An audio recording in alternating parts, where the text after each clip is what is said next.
আমার প্রিয় নেত্রী বেগম খালেদা জিয়া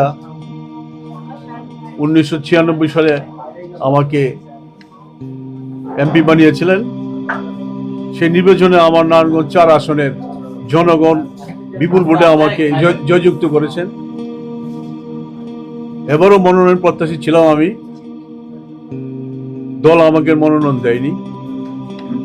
সেক্ষেত্রে আমার কোনো ক্ষোভ নেই। আমি বিএনপির মনোনয়নের বিরুদ্ধে গিয়ে স্বতন্ত্র প্রার্থীর নামে বিদ্রোহী হতে পারবো না। সেক্ষেত্রে আমি জীবনের শেষ সময়ে জাতীয় নেতৃত্বের অবদান রাখার সিদ্ধান্ত নিয়েছি।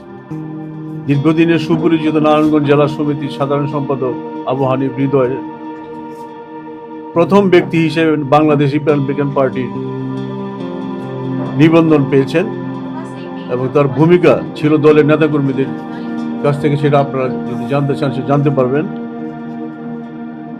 তাই আজ নিবন্ধিত দলটি প্রতিষ্ঠিত করার দায়িত্ব নারায়ণগঞ্জবাসীর সকলের এবং আমার নিজেরও।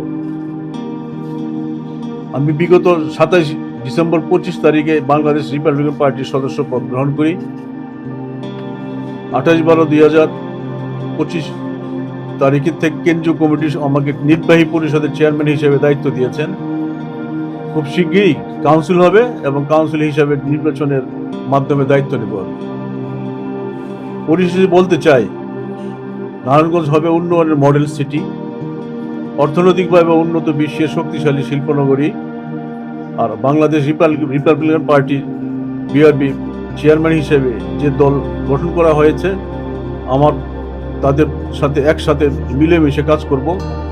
জেলার প্রথম নিবন্ধিত দল, এই প্রথম এমপি হিসেবে দেশের যে কোনো জেলার চেয়ে আমার নারায়ণগঞ্জে সবচেয়ে বেশি কাজ করার চেষ্টা করব। আমার দলের বিআরপি হিসেবে বিশ্বাস করি।